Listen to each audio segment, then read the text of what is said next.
Guys, I may be a little jaded because I've ridden over 7,000 motorcycles, videos of them all on YouTube.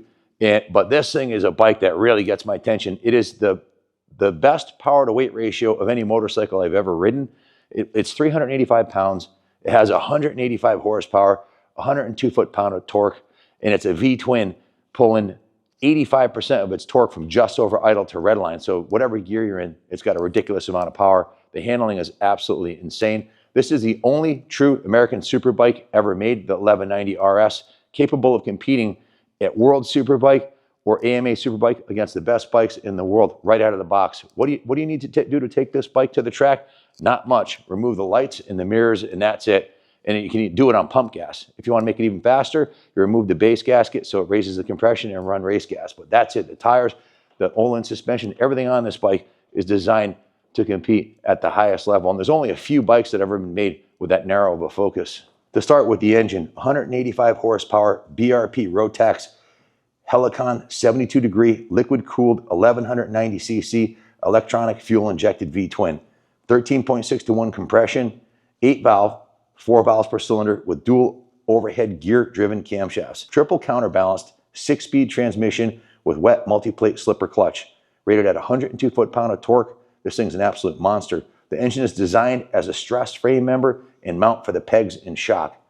So this particular motor, 1 of 100, has Carrillo rods, has CP forged pistons, has a slipper clutch. It's heavily ported from the factory, so it's much faster than the production version I'll show you in a minute. It also came with the most obvious thing is the fully adjustable Öhlins 43mm inverted GP forks with the high performance dampening cartridge.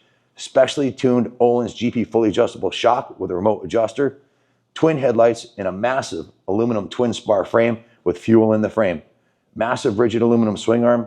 This bike with the full titanium exhaust weighs only 375 pounds. Super trick lightweight magnesium wheels with Pirelli Diablo Rosso Super Corsa tires. It's lighter than a new Kawasaki 650 Enduro, if you can imagine that. Very low unsprung weight. This bike's lighter than the competition with more torque, better handling, and better brakes. It's liquid cooled with oil, air, and fan cooling also. It also has a remote ram air equipped oil cooler and dual ram air cooled radiators with an exhaust fans.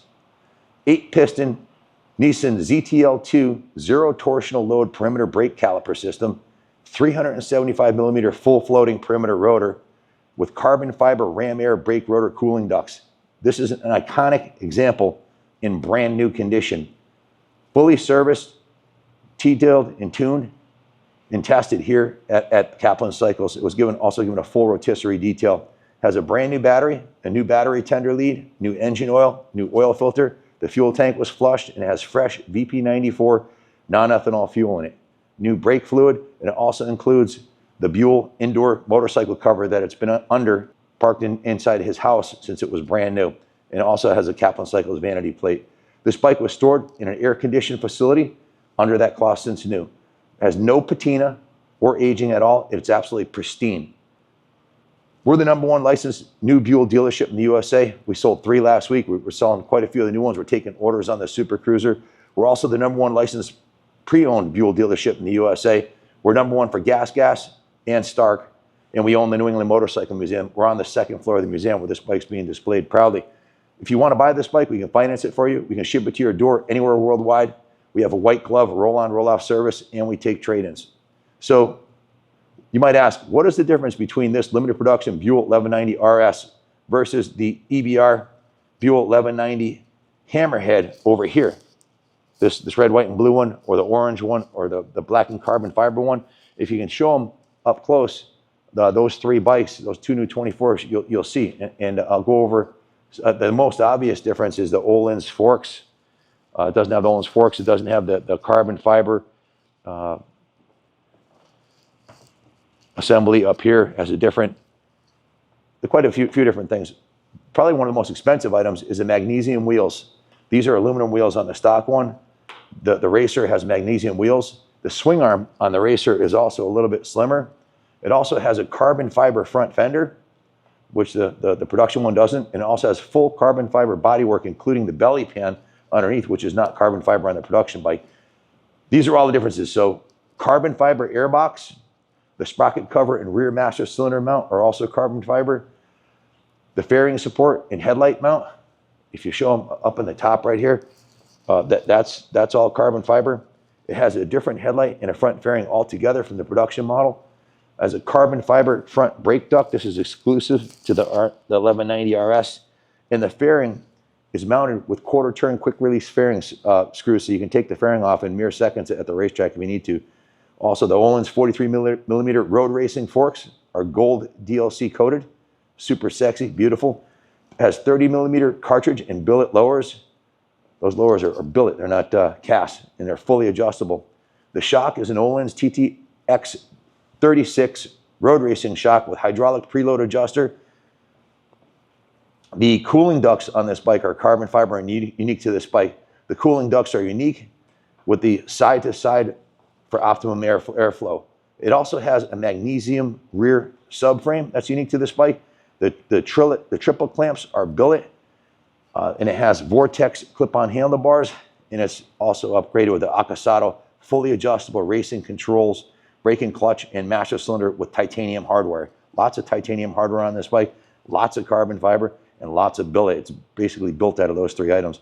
The gas cap is a quick release quarter gas cap, and that data acquisition digital display, also which records your lap times and everything. It's a $2,000 upgrade over the production unit. It's super, super, super nice. It has the rear wheel adjusters, have rails for quick tire changes, and GP style spools to raise the rear end. It has a slimmer lithium battery to fit in the smaller rear subframe. The entire bike is built from titanium, magnesium, and billet aluminum. The engine, quite a few differences on the engine from this and the production one. This is why it costs 3 times as much, one of the reasons. Engine comes equipped with Carrillo rods right out of the box, bulletproof. This thing, many guys have these and been racing these for 10, 12 years with the original motors, and they're bulletproof. The engine has 2 base gaskets to accommodate pump gas with lower compression. To raise the compression for racing, simply remove the gaskets and run race fuel. CP forged pistons, heavily ported head from the factory, enlarged oil cooler, and large factory radiators with larger cooling ducts. The fill spout and reservoir were also moved to the rear end of the motorcycle. It has a true 4-into-2-into-1 titanium exhaust and the EBR race tuner. That was a $2,000 upgrade from the stock system. The engine has 2 ECUs and a lot more. There's just too much to list. This is a true production factory road racer. They were successful in World Superbike racing. In fact, some of the bikes that were ridden in World Superbike racing, NCCR, overseas in the UK, have 5 or 6 of the race bikes, the race team over that are for sale right now, ranging from $35,000 to $45,000 if you wanted to buy that one that was raced. Basically the same bike with race livery, race decals on it. If you look at the timeline here on the Buell Motorcycle Company, the history of Buell motorcycles, Eric started it in 1983 with the RW 750. Then he built the Battle Twin. And in 1993, Harley Davidson bought 49% of his company.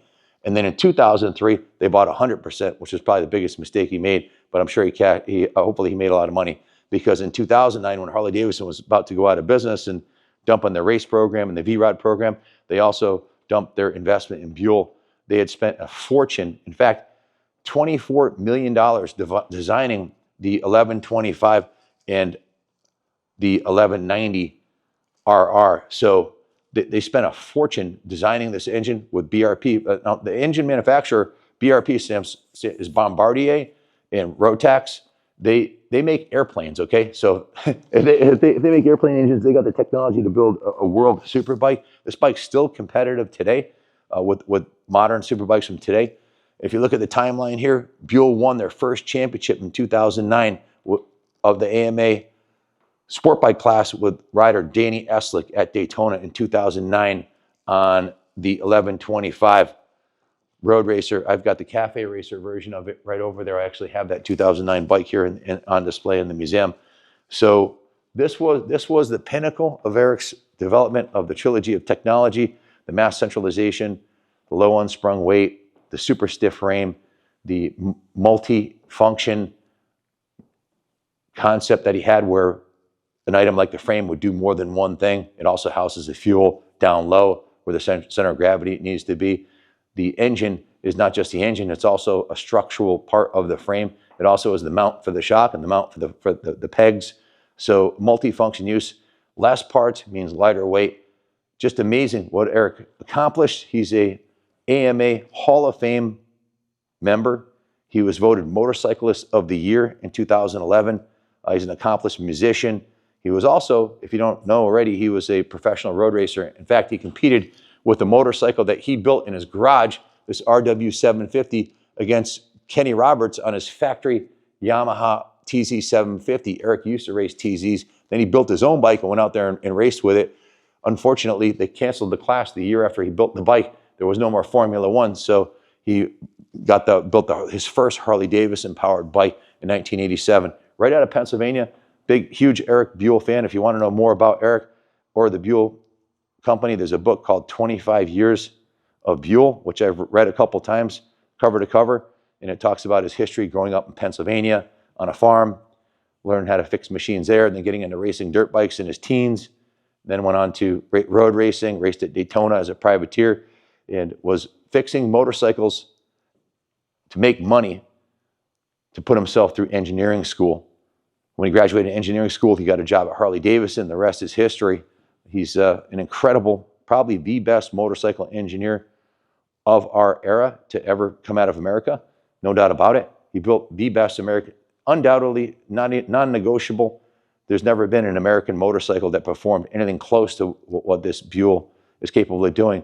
And the real cool thing about this EBR 1190RS is when he worked at Buell, when it was owned by Harley Davidson, when he sold 100% in 2003, he no longer had control of the final decision. Who had control? Bean counters. And what do bean counters do? Well, they dumb stuff down. So they would take his brilliant designs and make it uncompetitive at the racing level for the production bikes. So when he left them in 2009, he immediately, a month later, had Eric Buell Racing up and running, took his top 20 guys from the 200 that worked when it was Harley Davidson owned, and started up EBR. Within a year or two, he was back up full steam ahead, had a $25 million sponsorship from Hero, one of the world's largest motorcycle manufacturers in China. And why did Hero sponsor Eric Buell? Because they knew he was the best, one of the best motorcycle engineers on the planet. And part of that $25 million that they gave him to build these motorcycles was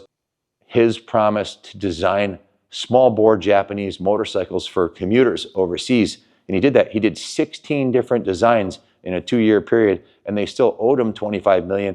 And he got tied up in all that and never got the payment for all the work he had done.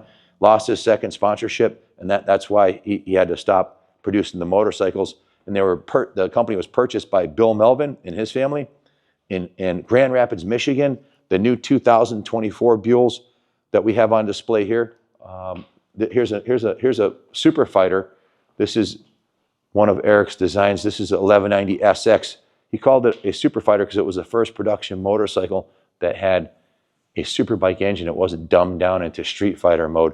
So this weighs the same, has the same suspension, just different running gear with higher bars and no fairing. So it's a street fighter, but he called it the super fighter. So the real special thing about this bike, and the reason this has got a 2-page list of race-only options on it, is when Eric was designing these without any bean counters, he went full Monty. This is the only motorcycle that he had built since 1983, when he was not tied down by corporate BS and pencil pushers, and built the world's best superbike. It's destined to be a classic. Like I said, it already is a modern classic, and there's only 3 of them for sale in the United States that I know of. So and I'm selling 2 of my 3.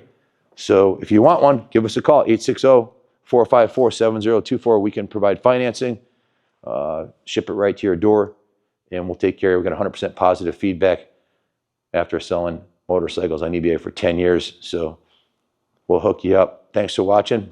God bless America.